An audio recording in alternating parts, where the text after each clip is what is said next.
Welcome to CBSE words. तो हम पढ़ रहे थे ग्रेड 9 साइंस का 4th चैप्टर और इस चैप्टर की 5 वीडियोस अपलोड हो चुकी है। अगर आपने नहीं देखा तो description as well as comment section में आपको प्लेलिस्ट का लिंक मिल जाएगा, वहां से देख सकते हो। आज का हमारा टॉपिक है 4.2.3 velocity time graphs. The velocity time graph of an object in motion represents the change in its velocity with time. कोई भी ऑब्जेक्ट जो मोशन में है उसका वेलोसिटी टाइम ग्राफ रिप्रेजेंट करता है वेलोसिटी में चेंज टाइम के साथ। मतलब उस ऑब्जेक्ट की जो वेलोसिटी है वो टाइम के साथ कैसे चेंज हो रही है, वेलोसिटी टाइम ग्राफ हमको ये दिखाता है। अब जिस तरह से हमने पोजीशन टाइम ग्राफ प्लॉट किया था उसी तरह से हम वेलोसिटी टाइम ग्राफ को भी प्लॉट कर सकते हैं। जो स्टेप्स आपको एक्टिविटी 4.3 में दिया था ना कि इस टाइम पे ये पोजीशन है तो कैसे प्लॉट करेंगे। अब यहाँ पर आपको टाइम के साथ वेलोसिटी की वैल्यू दी होगी कि इस टाइम पे ये वेलोसिटी है, उस टाइम पे ये वेलोसिटी है, तो जहाँ पोजीशन था वहीं आपको वेलोसिटी कर देना, ज़्यादा कुछ चेंज नहीं है, मतलब प्रोसीजर वही है। Let us take the example of a car moving in the same direction on a straight stretch of a highway at a steady velocity of 72 km per hour, या इसी को हम अगर मीटर पर सेकंड में convert करें तो आएगा 20 metre per second. तो एग्जाम्पल लेते हैं कार का जो कि सेम डायरेक्शन में मूव कर रही है, मतलब वो डायरेक्शन चेंज नहीं कर रही है, और जो हाईवे है वो भी स्ट्रेट है, मतलब स्ट्रेट लाइन में एक ही डायरेक्शन में मोशन हो रहा है at a steady velocity. Steady मतलब होता है फिक्स, यानी वेलोसिटी चेंज नहीं हो रही है। यही 72 किलोमीटर पर आवर या हम कह सकते हैं 20 metre per second constant velocity से पूरा मोशन हो रहा है, यानी टाइम बीत रहा है, वेलोसिटी की वैल्यू चेंज नहीं हो रही है। The velocity time graph corresponding to it is shown in figure 4.17a। तो इसका वेलोसिटी टाइम ग्राफ तो सिंपल है, आप बना सकते हो। जैसे हमने देखा था अगर पोजीशन चेंज नहीं हो रही है तो उस केस में पोजीशन टाइम ग्राफ कैसे बनता है, उसी तरह से यहाँ भी होगा। वेलोसिटी चेंज नहीं हो रही है, टाइम बीत रहा है, तो ग्राफ कैसे बनेगा। सबसे पहले आप ये देखो कि एक्स एक्सिस पे वही हम टाइम को रख रहे हैं, वाई एक्सिस पे हम वेलोसिटी को रख रहे हैं जिसकी वैल्यू मीटर पर सेकेंड में है। तो 0 सेकंड वाले टाइम पे वेलोसिटी क्या होगी, ये पॉइंट आपको मिलेगा, मतलब 20 मीटर पर सेकंड। 1 सेकंड पे देखोगे तो भी आपको ऐसा पॉइंट मिलेगा जिसकी वेलोसिटी 20 मीटर पर सेकंड हो। मतलब ये जो पॉइंट मैंने मार्क किया है, अगर यहाँ से वाई एक्सिस की तरफ जाएं यानी वेलोसिटी वाली एक्सिस पे, तो हम कहाँ पहुँचेंगे, इसी 20 पहुँचेंगे ना। इसी तरह से 2 सेकंड वाले टाइम पे आपको ये पॉइंट मिलेगा, यहाँ भी वेलोसिटी 20 मीटर पर सेकेंड है। 3 पे 4, 5, 6, तो ये सारे पॉइंट आपको मिलेंगे। जब इसको आप स्ट्रेट लाइन से कनेक्ट करोगे तो ऐसा कुछ आपको ग्राफ मिलेगा। तो ये ग्राफ किसका है, कांस्टेंट वेलोसिटी का है। Velocity is not changing with time, time के साथ वेलोसिटी चेंज नहीं हो रही, यानी वेलोसिटी क्या है, कांस्टेंट है। अच्छा, एक्सेलरेशन क्या होता है, चेंज इन वेलोसिटी ना। जो वेलोसिटी में चेंज ही नहीं हो रहा है तो एक्सेलरेशन क्या होगा, 0 होगा। Consider another car that starts moving from rest and its velocity increases with time as shown in table 4.5। अब एक और कार आप कंसीडर करो जो कि रेस्ट से मूव करना स्टार्ट करती है और टाइम के साथ साथ उसकी वेलोसिटी इंक्रीज हो रही है, जैसे कि आपको टेबल 4.5 में दिया हुआ है। इंक्रीजिंग वेलोसिटी, जब टाइम 0 सेकेंड है तो वेलोसिटी भी क्या है, 0 मीटर पर सेकेंड, और टाइम बीता मतलब टाइम हो गया 5 सेकेंड तो वेलोसिटी हो गई 2.5 मीटर पर सेकेंड। इस तरह से आपको वैल्यूज दी हैं। The velocity time graph plotted for this case is shown in figure 4.17b। तो इसका जो वेलोसिटी टाइम ग्राफ है वो आपको नीचे दिया हुआ है, लेकिन चलिए इन वैल्यूज़ के साथ हम ग्राफ को प्लॉट करते हैं, क्योंकि एग्जाम में ग्राफ को प्लॉट करने का क्वेश्चन भी आता है। ये एक्स एक्सिस है, ये वाई एक्स पे हम टाइम को रख लेंगे इन सेकेंड्स और वाई एक्सिस पे velocity in metre per second. अब टाइम में वेलोसिटी को मार्क करने से पहले हमको स्केल चूज करनी होगी। तो यहाँ जो वैल्यूज़ दी है उसको आप ध्यान देखो। टाइम की बात कर लें तो 0, 5, 10 यानी 5 सेकेंड पे आपको दिया हुआ है। तो क्या करते हैं हम 1 डिवीजन इक्वल 1 सेकेंड मान लेते हैं, उस हिसाब से 5 डिवीजन इक्वल 5 सेकेंड हो जाएगा। इसी तरह से अगर आप वेलोसिटी को देखो 0, 2.5, 5, 7.5 यानी 2.5 के गैप पे वेलोसिटीज दी है। 0 + 2.5 2.5, इसमें 2.5 ऐड करोगे तो 5 आएगा, इसमें 2.5 तो 7.5 यानी 2.5 के गैप पे दिया है। तो हम ऐसा कर लेते हैं, वाई एक्सिस पे जो 5 डिवीजन है वो इक्वल हो जाएगा 2.5 मीटर पर सेकेंड के। तो स्केल क्या है, एक्स एक्सिस पे 5 डिवीजन इक्वल ले लेते हैं 5 सेकेंड, क्योंकि टाइम को 5 सेकेंड के गैप पे दिया है। वाई एक्सिस पे 5 डिवीजन इक्वल होगा 2.5 मीटर पर सेकेंड के। अब चलो मार्किंग कर लेते हैं, ये तो हो जाएगा 0 दोनों एक्सेस के लिए। 5 डिवीजन के बाद यहाँ होगा 5 सेकेंड, 10, 15, ये 30 तक हमने मार्क कर दिया। अब वेलोसिटी की बात कर लें तो 5 डिवीजन के बाद 2.5, फिर इसके 5 डिवीजन के बाद 5, क्योंकि 5 डिवीजन इक्वल 2.5 हमने स्केल मानी है ना, तो हर 5 डिवीजन के बाद 2.5 ऐड होता जाएगा। तो 15 तक हमने मार्क कर दिया। अब 0 सेकंड पे वेलोसिटी क्या है, 0 है, तो 0,0 ये हो गया। 5 सेकंड पे वेलोसिटी है 2.5, तो 5 से ऐसे चले, 2.5 से ऐसे चले, जहाँ मिलेगा वही हमारा पॉइंट है। अब टेबल देखते जाओ, पॉइंट मार्क करते जाओ। 10 सेकेंड पे 5, 15 सेकेंड पे 7.5, 20 सेकेंड पे 10, 25 सेकेंड पे 12.5 और 30 सेकेंड पे 15। अब एक स्ट्रेट लाइन से इन सारे पॉइंट को आपको कनेक्ट कर देना है। तो ये हमारा ग्राफ बन गया। अभी जो ग्राफ हमने प्लॉट किया है, इसको देख के मोशन के बारे में क्या कह सकते हैं? तो एक बात तो ये कि वेलोसिटी इंक्रीज हो रही है, क्योंकि आप देखो 5 सेकंड पे वेलोसिटी 2.5, 10 सेकंड पे वेलोसिटी हो गई 5, 15 सेकंड पे 7.5, तो वेलोसिटी इंक्रीज हो रही है कि नहीं? अच्छा, ये जो वेलोसिटी का इंक्रीज है या वेलोसिटी का जो चेंज है वो कितना हो रहा है, चलिए इसको थोड़ा सा देखते हैं। तो इसके लिए हम दो टाइम इंटरवल ले लेते हैं, एक 10 से 15 सेकंड का, दूसरा 25 से 30 सेकंड का। अब इन दोनों टाइम इंटरवल में वेलोसिटी का चेंज कितना हो रहा है वो हम देख लेते हैं। तो 10 सेकंड पे वेलोसिटी थी 5, 15 सेकंड पे हो गई 7.5, तो 5 से 7.5 यानी इंक्रीज हुई है। कितना इंक्रीज हुई है? 2.5 मीटर पर सेकेंड। दूसरा जो टाइम इंटरवल उसमें देख लो, 25 सेकंड पे वेलोसिटी 12.5, 30 सेकंड पे वेलोसिटी हो गई 15, तो 12.5 से 15 यानी यहाँ भी 2.5 metre per second velocity increase हुई है। तो इन दोनों टाइम इंटरवल में जो कि इक्वल है, दैट इज 5 सेकंड का टाइम इंटरवल हमने लिया है, वेलोसिटी का जो इंक्रीज है वो सेम है। यही बात यहाँ लिखी है, in equal intervals of time velocity is increasing y equal amounts. Equal interval of time में वेलोसिटी के इंक्रीज का जो अमाउंट है वो इक्वल है। अच्छा, वेलोसिटी इंक्रीज कर रही है मतलब वेलोसिटी चेंज हो रही है, और वेलोसिटी चेंज होती है तो एक्सेलरेशन होता है। तो इन दोनों टाइम इंटरवल में एक्सेलरेशन क्या होगा, इसकी वैल्यू चलिए निकालते हैं। एक्सेलरेशन का फॉर्मूला होता है final velocity minus initial velocity divided by time interval, that is t2 minus t1। अब अगर हम 10 से 15 सेकंड की बात कर लें तो यहाँ पर जो एक्सेलरेशन है वो क्या होगा? 15 सेकंड पे वेलोसिटी है 7.5, 10 सेकंड पे थी 5, टाइम इंटरवल हमारे 5 सेकंड का है, तो आ जाएगा 2.5 divided by 5 which is 0.5 metre per second square.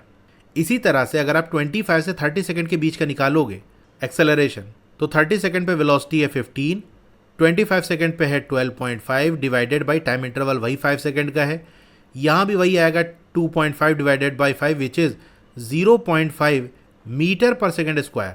तो देख सकते हो दोनों ही टाइम इंटरवल में एक्सेलरेशन की जो वैल्यू है वो सेम है, यानी एक्सेलरेशन की वैल्यू चेंज नहीं हो रही, वो कांस्टेंट है। Acceleration is constant and in the direction of velocity. Acceleration constant है, इसी के साथ साथ एक्सेलरेशन का जो डायरेक्शन है वो क्या होगा? जो वेलोसिटी का डायरेक्शन है वही एक्सेलरेशन का डायरेक्शन होगा। पेज नंबर 54 पे आप देखो, हमने ये पढ़ा है ना, if the magnitude of velocity is increasing in a given time interval the average acceleration is in the direction of velocity. अगर वेलोसिटी इंक्रीज कर रही है तो जो डायरेक्शन वेलोसिटी का होगा वही एक्सेलरेशन का होगा। इसी तरह से एवरेज एक्सेलरेशन का डायरेक्शन अपोजिट होगा वेलोसिटी के डायरेक्शन का। अगर मैग्नीट्यूड ऑफ वेलोसिटी डिक्रीज कर रही है तो वेलोसिटी इंक्रीज कर रही है तो जो डायरेक्शन वेलोसिटी का है वही एवरेज एक्सेलरेशन का होगा, और डिक्रीज कर रही है तो अपोजिट होगा। क्यों होगा, सारा रीजन भी मैंने आपको एक्सप्लेन किया था। तो ये ग्राफ हो गया increasing velocity with constant acceleration. Velocity increase करी लेकिन एक्सेलरेशन जो है वो कांस्टेंट है। Consider yet another car moving with the velocity of 15 metre per second. Its velocity decreases with time as shown in table 4.6 and its velocity time graph is shown in figure 4.17c। अब एक और car consider करो जो 15 metre per second की velocity से move कर रही है, लेकिन उसकी जो वेलोसिटी है वो टाइम के साथ डिक्रीज कर रही है। जैसे कि आपको टेबल 4.6 में दिया है कि देखो जब टाइम 0 सेकेंड है तो वेलोसिटी है 15 मीटर पर सेकेंड। अच्छा, कुछ लोग को ये डाउट आता है कि जब टाइम 0 सेकेंड है तो वेलोसिटी 15 मीटर पर सेकेंड कैसे हो गई? तो देखो, टाइम 0 सेकेंड होने का मतलब ये है कि इस टाइम से हम किसी इवेंट को रिकॉर्ड कर रहे हैं। टाइम हमारा तब स्टार्ट होता है जब किसी इवेंट को हम रिकॉर्ड करना स्टार्ट करते हैं तब, वरना कोई चीज़ हो रही है होने दो, जब उस इवेंट को हम रिकॉर्ड करेंगे तब हमारा टाइम स्टार्ट होगा। फॉर एग्जाम्पल, एक कार है वो मूव करते हुए जा रही है। अब कहाँ से आ रही, कहाँ गई थी, हमको उससे क्या मतलब? हमने देखा और सोचा कि चलो इसके मोशन को रिकॉर्ड करते हैं, ट्रैक करते हैं, तो हमने स्टॉप वॉच ऑन की। तो जब हम स्टॉप वॉच ऑन करेंगे वहीं से हमारा टाइम स्टार्ट होगा, लेकिन कार तो पहले से मूव कर रही थी ना। तो जब हमने इवेंट को रिकॉर्ड करना स्टार्ट किया तो उस समय क्या वेलोसिटी थी? वो 0 भी हो सकती है, कुछ और भी हो सकती है। तो वही बात, 0 सेकंड का मतलब इवेंट को हम यहाँ से रिकॉर्ड करना स्टार्ट कर रहे हैं। तो जब हमने उस इवेंट को रिकॉर्ड करना स्टार्ट किया, या जो कार मूव कर रही थी उसके मोशन को ट्रैक करना स्टार्ट किया, तो उस समय वेलोसिटी थी 15 मीटर पर सेकेंड। फिर 5 सेकंड पे हो गई 12.5। जैसे जैसे टाइम बीतता जा रहा है वेलोसिटी क्या हो रही है? डिक्रीज होती चली जा रही है। इस टेबल में आप देख सकते हो। चलिए इसका भी ग्राफ प्लॉट करते हैं। अब इसमें हम वही स्केल लेंगे जो अभी हमने इंक्रीजिंग वेलोसिटी में लिया था, यानी एक्स एक्सेस पे जो 5 डिवीजन है वो इक्वल 5 सेकेंड और वाई एक्सेस पे जो 5 डिवीजन है वो इक्वल 2.5 मीटर पर सेकेंड। तो टेबल में जो वैल्यूज़ दी है उसको चलो प्लॉट करते हैं। जब टाइम हो रहा है 0 सेकेंड तो वेलोसिटी है 15 मीटर पर सेकेंड, तो 15 मीटर पर सेकेंड ये रहा। जब टाइम हुआ 5 सेकेंड तो वेलोसिटी हो गई 12.5 मीटर पर सेकेंड, तो 5 सेकेंड वाली लाइन ये, 12.5 वाली लाइन ये, जहाँ ये दोनों एक दूसरे को इंटरसेक्ट कर रहे हैं वही हमारा रिक्वायर्ड पॉइंट है। 10 सेकेंड पे 10 मीटर पर सेकेंड वेलोसिटी है तो ये पॉइंट यहाँ आ जाएगा। 15 सेकेंड पे 7.5, 20 सेकेंड पे 5, 25 सेकेंड पे 2.5 और 30 सेकेंड पे 0 हो गई वेलोसिटी। बस इन्हीं पॉइंट्स को आप स्ट्रेट लाइन से कनेक्ट कर दो, ये ग्राफ बन गया। तो हमारा ग्राफ कुछ इस तरह से बना है। यहाँ पर वेलोसिटी डिक्रीज़ हो रही है, तो इक्वल इंटरवल में वेलोसिटी का जो डिक्रीज़ है वो कितना हो रहा है चलिए उसको देख लेते हैं। 5 से 10 सेकेंड की बात कर लें तो यहाँ पर देखो 5 सेकेंड पे वेलोसिटी है 12.5, 10 सेकेंड पे वेलोसिटी हो गई 10, तो 12.5 से 10 यानी 2.5 metre per second velocity decrease हुई है। इसी तरह से दूसरा इंटरवल ले लेते हैं 20 से 25 सेकेंड वाला, मतलब कोई से भी टाइम इंटरवल ले सकते हो। तो 20 सेकेंड पे वेलोसिटी 5, 25 सेकेंड पे हो गई 2.5, तो 5 सेकेंड से 2.5 again 2.5 metre per second velocity decrease हो गई। तो देख सकते हो वेलोसिटी के डिक्रीज का जो अमाउंट है वो सेम है। In equal intervals of time velocity is decreasing by equal amounts. अच्छा, यहाँ पर एक्सेलरेशन क्या होगा? अगर 5 से 10 सेकेंड की बात कर लें तो final velocity minus initial velocity. Final मतलब 10 सेकेंड पे क्या वेलोसिटी है, तो ये है 10। इनिशियल यानी पहले क्या थी, तो 5 सेकेंड पे वेलोसिटी थी 12.5, तो 10 minus 12.5 divided by time interval 5 second का है।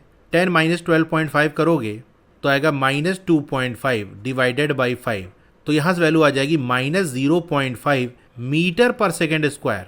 इसी तरह से 20 से 25 सेकेंड वाले टाइम इंटरवल का भी आप एक्सेलरेशन निकालोगे तो 25 सेकेंड पे वेलोसिटी है 2.5, तो ये 2.5 माइनस 20 सेकेंड पे 5, तो ये 5 हो जाएगा divided by time interval 5 second का है, तो 2.5 माइनस 5 ये हो जाएगा माइनस 2.5 डिवाइडेड बाई 5, तो यहाँ से भी वैल्यू आ जाएगी minus 0.5 metre per second square.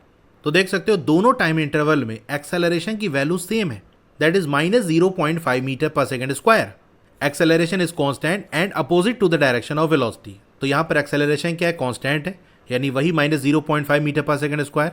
लेकिन इस बार जो डायरेक्शन है वो वेलोसिटी के डायरेक्शन का अपोजिट है। अभी मैंने आपको दिखाया था ना पेज नंबर 54 पे कि अगर वेलोसिटी इंक्रीज कर रही है तो जो वेलोसिटी का डायरेक्शन है वही एक्सेलरेशन का डायरेक्शन होगा, लेकिन अगर वेलोसिटी डिक्रीज कर रही है तो एक्सेलरेशन का डायरेक्शन वेलोसिटी के डायरेक्शन का अपोजिट हो जाएगा। तो ये माइनस का साइन जो एक्सेलरेशन में आ रहा है ना वो यही दिखा रहा है, क्योंकि देखो वेलोसिटी की जो वैल्यूज़ है वो सारी हमारी पॉजिटिव है ना, एक्सेलरेशन निगेटिव आ रहा है, मतलब जो डायरेक्शन हमने पॉजिटिव माना होगा एक्सेलरेशन उसके अपोजिट होगा, तभी माइनस आ रहा है। When the velocity of the car is constant, the velocity time graph is a straight line parallel to x axis. जब वेलोसिटी कार की कांस्टेंट तो वेलोसिटी टाइम ग्राफ एक स्ट्रेट लाइन है x एक्सिस के parallel.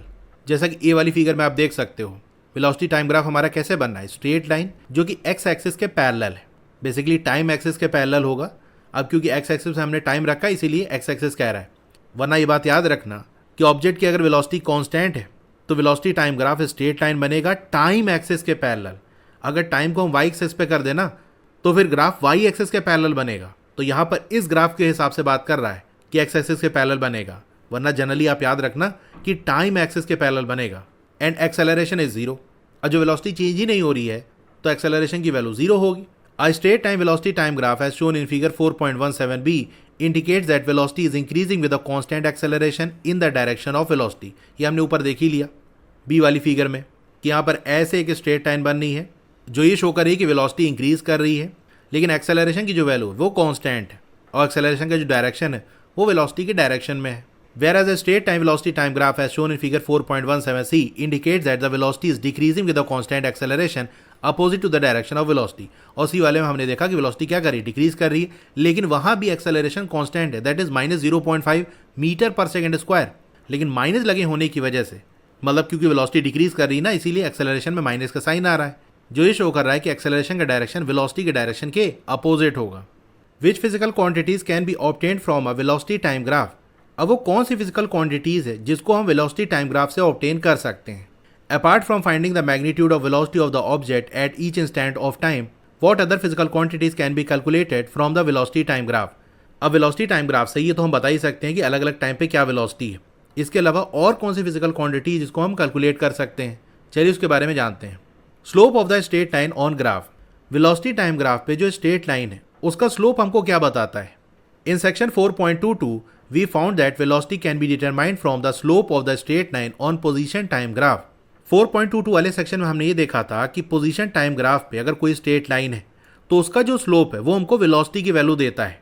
वहाँ ये चीज़ मैंने आपको बताई थी कि ध्यान रखना, सिर्फ पोजीशन टाइम ग्राफ पे जो स्लोप है वो वेलोसिटी की वैल्यू देता है। ऐसा नहीं कि कोई सा भी ग्राफ आपको दे दिया जाए वहाँ स्लोप आप वेलोसिटी के इक्वल कर दो। पोजीशन टाइम ग्राफ पे जो लाइन का स्लोप है वो आपको वेलोसिटी देगा। What can you find from the slope of the straight line on a velocity time graph. अब इसी तरह से वेलोसिटी टाइम ग्राफ पे अगर एक स्ट्रेट लाइन है तो उसका स्लोप हमको क्या देगा। The slope of the line on velocity time graph gives how fast the velocity is changing with time, that is the acceleration. तो वेलोसिटी टाइम ग्राफ पे जो स्लोप है वो हमको ये बताएगा कि वेलोसिटी कितना फास्ट चेंज कर रही है टाइम के साथ, यानी rate of change of velocity which is acceleration. मतलब वेलोसिटी टाइम ग्राफ पे जो स्लोप है वो हमको एक्सेलरेशन की वैल्यू देगा। कैसे देगा, चलिए वही काम करते जो हमने पोजीशन टाइम ग्राफ पे किया था। क्या किया था, जो ग्राफ है उसका एक पार्ट ले लिया, जैसे एक पॉइंट हमने ये ए ले लिया और ये पॉइंट बी ले लिया। बस ए से बी वाला जो पार्ट है इसी को हम कंसीडर कर रहे हैं। ए पे टाइम है t1 और वेलोसिटी है u, बी पे टाइम है t2 और वेलोसिटी है v। अब इस ए बी वाली लाइन का अगर स्लोप निकालना हो तो कैसे निकलेगा, ये मैंने आपको बताया था। जनरल कोई सा भी ग्राफ अगर आपको दे दिया जाए उसका स्लोप निकालना हो तो उसका फॉर्मूला होता है y2 minus y1 divided by x2 minus x1। अब x और y एक्सेस पे जो क्वांटिटीज दी होगी वो इनकी जगह आ जाएगी। जैसे y एक्सेस पे हमारी वेलोसिटी है तो y2 और y1 की जगह वेलोसिटी आ जाएगा। x एक्सेस पे टाइम है तो x2 और x1 की जगह टाइम आ जाएगा। तो final velocity which is v minus initial velocity u divided by t2 minus t1, यही हमारा स्लोप होगा। ऐसे भी हमने देखा था कि इस ए बी वाली लाइन का स्लोप हमको निकालना है ना, तो ये जो वर्टिकल वाली डिस्टेंस है डिवाइडेड बाई हॉरिजॉन्टल वाली distance, that is BC divided by CA। तो ऐसे भी आप देख सकते हो कि ये BC क्या है, B पे है वेलोसिटी v और C पे है u। BC मतलब B और C के बीच का गैप, या हम कह सकते हैं V और U के बीच का gap, that is V minus U। इसी तरह से AC क्या है, C पे है T2, A पे है T1, यानी T2 और T1 का gap, that is T2 minus T1। यहाँ से हमको स्लोप मिलेगा। अच्छा, V माइनस U का मतलब change in velocity, T2 minus T1 मतलब टाइम इंटरवल। तो change in velocity divided by time interval क्या होता है, एक्सेलरेशन ही तो होता है ना। तो यहाँ से आपने देख लिया कि वेलोसिटी टाइम ग्राफ पे जो स्लोप है वो हमको एक्सेलरेशन की वैल्यू देता है। For the graph shown in figure 4.17a there is no change in the height of the line from x axis, that is its slope is 0। अब इस ए वाले ग्राफ को आप देखो, यहाँ पर जो लाइन है वो एकदम फ्लैट है, बिल्कुल हॉरिजॉन्टल है, कोई स्लोप नहीं है। मतलब अगर एक लाइन ऐसे हम ड्रॉ करें तो इसका तो कुछ स्लोप है। अगर यहाँ पर हम बॉल रखेंगे तो लड़क के नीचे आ जाएगी, लेकिन यहाँ पर रखोगे तो मूव नहीं करेगी क्योंकि बिल्कुल फ्लैट है, बिल्कुल हॉरिजॉन्टल है। तो ये जो लाइन है इसका स्लोप है 0। तो स्लोप 0 मतलब acceleration 0। Hence the velocity is constant and the acceleration is 0 in this case. Now consider the graph shown in figure 4.17d which is same as figure 4.17b except for some markings. अब 4.17d वाला जो graph है, यानी ये वाला जो graph है वो एकदम सेम है ये ऊपर जो b वाला ग्राफ है उसके, बस थोड़ा मार्किंग का डिफरेंस है। मतलब यहाँ पर देख सकते हो 2 टाइम इंटरवल मार्क किया गया है और यहाँ पर एक ही टाइम इंटरवल लिए हैं, ए बी इस तरह से मार्किंग है, बस मार्किंग के डिफरेंस है, बाकी एकदम सेम है। Consider a part of the line A B.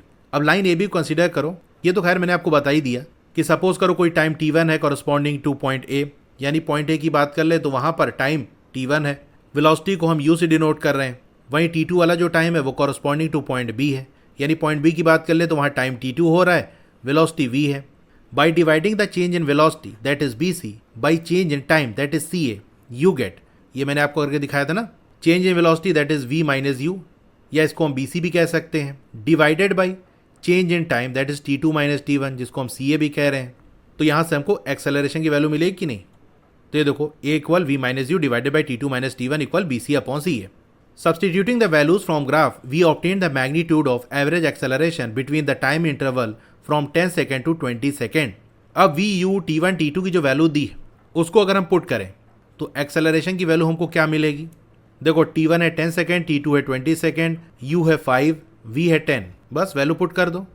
10 minus 5 divided by 20 minus 10, तो आ जाएगा 5 upon 10 which is 0.5 metre per second square.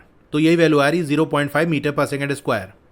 If we follow the above steps for the graph shown in figure 4.17e, which is same as figure 4.17c, we can obtain average acceleration to be minus 0.5 metre per second square. अब ये जो e वाला graph है इसको आप देखो, ये वैसा ही है जैसा कि c वाला हमने ड्रॉ किया था। ये जो डिक्रीजिंग वेलोसिटी वाला ग्राफ है एकदम वैसा ही है कि नहीं? यहाँ भी वैसे ही ग्राफ बनना है, बस मार्किंग थोड़ी अलग है। बिल्कुल वैसे ही करेंगे, 2 पॉइंट मार्क कर लो a और b, वहाँ पर टाइम और वेलोसिटी क्या है वो देख लो। तो यहाँ पर एक्सेलरेशन आप कैलकुलेट करो, v minus you divided by t2 minus t1। अब यहाँ पर t1 है 10 सेकेंड, t2 है 20 सेकेंड, v है 5 और u है 10, तो v की वैल्यू 5 पुट कर दो, माइनस u है 10 डिवाइडेड बाई t2 है 20 और t1 है 10। 5 माइनस 10 होता है माइनस 5 डिवाइडेड बाई 20 माइनस 10 तो 10 ही होगा। माइनस 5 डिवाइडेड बाई 10 तो आ जाएगा minus 0.5 metre per second square. तो ये कह रहा है ना minus 0.5 metre per second square आएगा। The minus sign indicates that the direction of acceleration is opposite to the direction of velocity. अब ये माइनस साइन क्या शो कर रहा है कि एक्सेलरेशन का जो डायरेक्शन है वो वेलोसिटी के डायरेक्शन का अपोजिट है as the velocity is decreasing, क्योंकि वेलोसिटी डिक्रीज कर रही है और वेलोसिटी डिक्रीज करती है तो वेलोसिटी और एक्सेलरेशन का जो डायरेक्शन है वो अपोजिट होता है। Can you calculate some other physical quantity from the velocity time graph? क्या आप और भी कोई फिजिकल क्वांटिटी कैलकुलेट कर सकते हो इस वेलोसिटी टाइम ग्राफ से? देखो, एक तो वेलोसिटी बता सकते हैं कि अलग अलग टाइम पे क्या वेलोसिटी है, एक्सेलरेशन बता सकते हैं स्लोप फाइंड आउट करके, और क्या बता सकते हैं चलिए इसके बारे में जानते हैं। Area enclosed by the line on graph and time axes, वो एरिया जो कि इंक्लोज्ड है, घिरा हुआ है, सराउंडेड है किससे? ग्राफ पे जो हमारी लाइन है, मतलब जो हमने ग्राफ प्लॉट किया है, और जो टाइम एक्सेस है उससे, मतलब ये इसके बीच में बनने वाला जो पूरा एरिया है। क्या इस एरिया से भी हमको कुछ इन्फॉर्मेशन मिलती है? चलिए इसके बारे में जानते हैं। The graph shown in figure 4.18 are same as figure 4.17 except that some parts between the line on graph and the time axis are shaded। अभी जो 4.18 वाला ग्राफ है और इससे पहले हमने ये 4.17 वाला ग्राफ जो देखा था, ये देखो इस तरह से ये दोनों सेम है, बस यहाँ पर आप देख सकते हो ये जो पूरा रीजन है वो शेडेड है। Does the area of the shaded part represent some physical quantity? तो ये जो शेडेड पार्ट है इसका एरिया भी क्या किसी फिजिकल क्वांटिटी को रिप्रेजेंट कर रहा है? In figure 4.18a O is magnitude of velocity and O C is the time interval. तो यहाँ फिगर में आप देख सकते हो ये जो OA है ये वाई एक्सेस के अलॉन्ग है और वाई एक्सेस पे हमारा क्या है? वेलोसिटी है, मतलब OA हमको वेलोसिटी का मैग्नीट्यूड देगा। इसी तरह से जो OC है वो एक्स एक्सेस के अलॉन्ग है और एक्स एक्सेस पे हमारा टाइम है, मतलब यहाँ से हमको टाइम इंटरवल मिल जाएगा। So area of rectangle OABC क्या होगा? यानी ये जो हमारा रेक्टेंगल है OABC, इसका एरिया क्या होगा? रेक्टेंगल का एरिया कैसे निकालते हैं? Length multiply by breath. तो यहाँ पर OA और OC को मल्टीप्लाई कर देंगे क्योंकि एक साइड OA है और दूसरा OC है। अब जैसे कि ऊपर हमने देखा कि OA क्या है? वेलोसिटी का मैग्नीट्यूड यानी सिंपल वेलोसिटी है, और OC क्या है? टाइम इंटरवल है। तो अगर हमको एरिया ऑफ रेक्टेंगल OABC निकालना है तो उसके लिए OA और OC को मल्टीप्लाई करेंगे, या हम ऐसा भी कह सकते हैं वेलोसिटी और टाइम इंटरवल को मल्टीप्लाई करेंगे। Since the velocity is constant it is equal to the average velocity. अब क्योंकि जो वेलोसिटी है वो कांस्टेंट है, इसीलिए वेलोसिटी इक्वल होगी एवरेज वेलोसिटी के। देखो, अगर कुछ वैल्यूज हमको दी होती हैं और वो सारी वैल्यूज इक्वल है तो उसका अगर एवरेज निकालोगे ना तो भी आपको वही वैल्यू मिलेगी। फॉर एग्जाम्पल, अगर हमको दो वैल्यू दी है 3 और 3, दोनों देखो सेम है, इक्वल है, इसका अगर हम एवरेज निकालें, कैसे एवरेज निकालेंगे? दोनों को ऐड करके 2 से डिवाइड कर दो तो 6 डिवाइडेड बाई 2 आ गया 3। तो देख रहे हो दो वैल्यू जो हमको दी है वो सेम है, तो उसका जब हमने एवरेज निकाला तो वो भी वही 3 आया। लेकिन अगर वैल्यूज डिफरेंट है, जैसे एक वैल्यू आपको 3 दे दी, दूसरी 5, अब इसका अगर आप एवरेज निकालोगे तो आपको 4 मिलेगा। देखो, वैल्यू हमको 3 और 5 दी थी, एवरेज क्या आया? 4, जो कि डिफरेंट है। तो अगर वैल्यूज सेम है और उनका एवरेज निकालोगे तो वही वाली वैल्यू आपको मिलेगी। तो इसीलिए अगर वेलोसिटी कांस्टेंट है, वो सेम है, वो चेंज नहीं हो रही है, तो उन सारी वेलोसिटी का अगर आप एवरेज निकालोगे, यानी जो एवरेज वेलोसिटी होगी वो भी इसके इक्वल होगी। Using equation 4.2a we can say, अब 4.2a वाली जो इक्वेशन है जो कि आपको पेज नंबर 53 पे मिल जाएगी, तो वहाँ पर इक्वेशन आप देख सकते हो जो एवरेज वेलोसिटी है वो इक्वल होता है displacement divided by time interval के। अभी एरिया का रिलेशन हमने देखा कि एरिया कैसे निकलेगा? OA और OC को मल्टीप्लाई करके, यानी जो वेलोसिटी है that is average velocity multiply by time interval. अब यहाँ पर एवरेज वेलोसिटी की वैल्यू पुट कर दो, that is displacement divided by time interval multiply by time. यहाँ से टाइम और टाइम कैंसिल आउट हो जाएगा, क्या बचेगा? सिर्फ S यानी डिस्प्लेसमेंट। तो एरिया की जो वैल्यू है वो हमको डिस्प्लेसमेंट देगा। Area of rectangle OABC equal displacement. Substituting the values from graph we obtain. अब ग्राफ में जो वैल्यूज दी है उसको अगर हम सब्सटीट्यूट करें तो हमको क्या मिलेगा? देखो ओ ए की वैल्यू क्या होगी? ओ पे है वेलोसिटी 0, ए पे है 20, 0 से लेके 20 कितना गैप है? 20 का ना, यानी ओ ए की वैल्यू 20 हो गई। इसी तरह से जो ओ सी है उस पे देखो, ओ पे टाइम है 0 और सी पे है 6, तो 0 से लेके 6 कितने टाइम का गैप है? 6 सेकंड का ना, मतलब टाइम इंटरवल आ गया 6। बस यहाँ पर वैल्यू पुट कर दो, ओ ए की जगह 20 यानी metre per second multiply bye ओ सी आपका 6 हो गया, तो 6 2 12 आ जाएगा 120 मीटर, क्योंकि यहाँ से हमको डिस्प्लेसमेंट की वैल्यू मिल रही है। यही बात यहाँ लिखी है, displacement between 0 second and 6 second equal होगा किसके? Area of O A B C which is 20 metre per second multiply by 6 second. तो सेकंड और सेकंड कैंसिल हो जाएगा, सिर्फ मीटर बचेगा। 20 और 6 मल्टीप्लाई करोगे आ जाएगा 120 metre. This is the displacement of the car from origin in 6 second. अभी जो ऊपर वैल्यू हमको मिली 120 मीटर, वो डिस्प्लेसमेंट है ओरिजिन से 0 सेकंड तक, मतलब ओरिजिन यानी 0 सेकंड से लेकर 6 सेकंड के बीच में कितना डिस्प्लेसमेंट हुआ है, वो वैल्यू हमारी निकल के आ रही है 120 metre. You have found that the area enclosed by the velocity time graph and the time axis for a desired time interval is equal to the displacement in that time interval. तो यहाँ से हमको ये पता चला कि वो area जो कि enclosed है, घिरा हुआ है, सराउंडेड है velocity time graph और time axis से for a desired time interval, यानी हम यहाँ पर किसी स्पेसिफिक टाइम इंटरवल की बात कर रहे हैं, तो ग्राफ के उसी पार्ट के नीचे का एरिया हम कंसीडर करेंगे जितना टाइम इंटरवल हमको दिया है या जिस टाइम इंटरवल की हम बात कर रहे हैं। तो उसके नीचे का एरिया अगर हम निकालेंगे तो हमको उस टाइम इंटरवल में जो डिस्प्लेसमेंट है उसकी वैल्यू मिलेगी। इसको और अच्छे से मैं आपको समझाता हूँ। कहने का मतलब ये है कि यहाँ जो हमने डिस्प्लेसमेंट निकाला है वो ये बता रहा है कि 0 से लेकर 6 सेकंड इसके बीच में क्या डिस्प्लेसमेंट है। तो 0 सेकंड पे ग्राफ पे जो पॉइंट है वो ये है, 6 सेकंड पे जो पॉइंट हमको मिलेगा वो ये है। तो ये जो पूरा रेक्टेंगल बन रहा है उसका एरिया हमने निकाला, तो इस टाइम इंटरवल में होने वाले डिस्प्लेसमेंट की वैल्यू हमको मिली। अगर हमको कोई और टाइम इंटरवल दिया जाए, फॉर एग्जाम्पल अगर हमसे ये कहता कि बताओ 3 सेकंड से लेके 5 सेकंड इस टाइम इंटरवल में कितना डिस्प्लेसमेंट हुआ है, तो हम क्या करेंगे? सबसे पहले 3 सेकंड पे ग्राफ पे हमको पॉइंट कहाँ मिलेगा? ये मिलेगा, मतलब 3 सेकंड से बिल्कुल परपेंडिकुलर अगर ऐसे हम जाएं तो ये पॉइंट हमको यहाँ मिलेगा। इसी तरह से 5 सेकंड वाला पॉइंट ये मिल जाएगा। अब ये जो पूरा आपका रेक्टेंगल बन रहा है इसका एरिया हमको निकालना होगा, मतलब ये जो पूरा रीजन है इसका एरिया जब हम निकालेंगे तो हमको ये पता चलेगा 3 सेकंड से लेके 5 सेकंड के बीच में कितना डिस्प्लेसमेंट हुआ है। चलो निकालते हैं वैल्यू इसकी। तो एरिया क्या हो जाएगा? ये जो लेंथ है वो कितनी है? देख सकते हो ये 0 से लेके 20 तक, मतलब ये वैल्यू 20 है। फिर 3 से लेके 5 सेकंड तक ये कितना है? 2 सेकंड है, तो मल्टीप्लाई बाय 2 तो आ जाएगा 40 मीटर। तो 3 से 5 सेकंड वाले टाइम इंटरवल में जो डिस्प्लेसमेंट हुआ है वो कितना है? 40 metre. How can you determine the displacement from the graph given in figure 4.18b? अभी जो ग्राफ आपको दिया है इससे अगर आपको डिस्प्लेसमेंट की वैल्यू निकालनी हो तो कैसे निकालोगे? Suppose you want to find the displacement between 10 second to 20 second corresponding to the graph points A and B. अब मान लो आपको 10 सेकंड से 20 सेकंड के बीच में क्या डिस्प्लेसमेंट हुआ ये निकालना है, तो कैसे निकालोगे? सबसे पहला काम हम ये करेंगे कि ये जो 10 सेकंड और 20 सेकंड है ये टाइम ग्राफ में किस पॉइंट के हैं वो निकालेंगे। तो 10 सेकंड के कॉरस्पॉन्डिंग कौन सा पॉइंट होगा? इसके लिए 10 सेकंड वाले पॉइंट से बिल्कुल परपेंडिकुलर एक्स एक्सिस के हम चलेंगे तो ये पॉइंट हमको मिल जाएगा।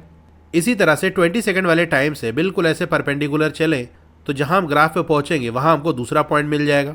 मतलब ए वाला पॉइंट वो है जहां पर टाइम है 10 सेकंड और बी वाला पॉइंट वो है जहां पर है टाइम 20 सेकंड। मतलब हमको यहाँ से लेके यहाँ तक, ए से लेके बी तक, बस इतना पोर्शन कंसीडर करना है कि ए से लेके बी के बीच में कितना डिस्प्लेसमेंट हुआ। तो हम क्या करेंगे, इसी पोर्शन के नीचे का जो एरिया है टाइम एक्सेस तक का वो निकाल लेंगे, यानी यहाँ से लेके यहाँ तक ये जो इसके नीचे का एरिया है वो हमको निकालना होगा। इसको थोड़ा सा मैं शेड कर देता हूँ। ए बी के नीचे का जो पूरा एरिया है टाइम एक्सेस तक का वो हमको निकालना है। अब यहाँ पर आप देख सकते हो कि ये जो शेप बन रहा है जिसको मैंने येलो कलर से हाईलाइट किया है, इसको 2 पार्ट में ब्रेक करके एरिया निकाल सकते हैं।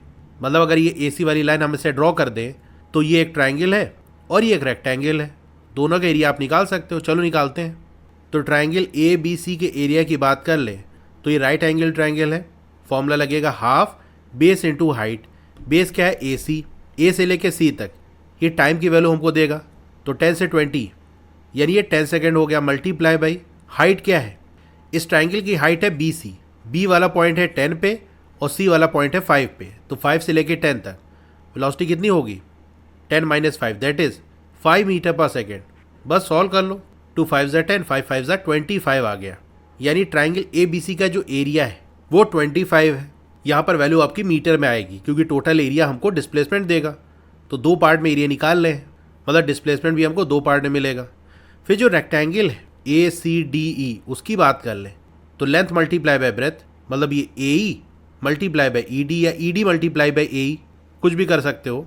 तो अगर जैसे AE की बात कर लें तो A है 5 पे, E है 0 पे, तो 0 से लेके 5 यानी हो गया 5 मल्टीप्लाई बाई E से लेके D यानी 10 से 20, जिसके बीच में 10 सेकेंड का गैप है, तो 5 मल्टीप्लाई बाई 10 आ गया 50 मीटर। टोटल की बात कर ले तो 25 और 50 को ऐड कर दो, आ जाएगा 75 मीटर। तो ये इतना डिस्प्लेसमेंट हुआ। तो यही चीज़ यहाँ करके दिखाई गई है। We calculate the area between AB and time axis to obtain displacement of the object which is moving with the constant acceleration. इस तरह के ग्राफ में हमने देखा था कि एक्सेलरेशन कॉन्स्टेंट है, तो यहाँ पर AB और टाइम एक्सिस के बीच का जो पोर्शन है उसका एरिया अगर हम निकाल लें तो हमको डिस्प्लेसमेंट मिल जाएगा।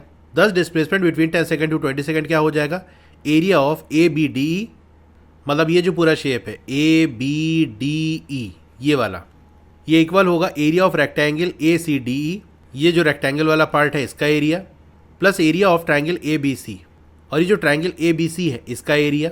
बस जस्ट फॉर्मूला पुट करना है, रेक्टेंगल का area CD multiply by DE plus triangle का area half base into height.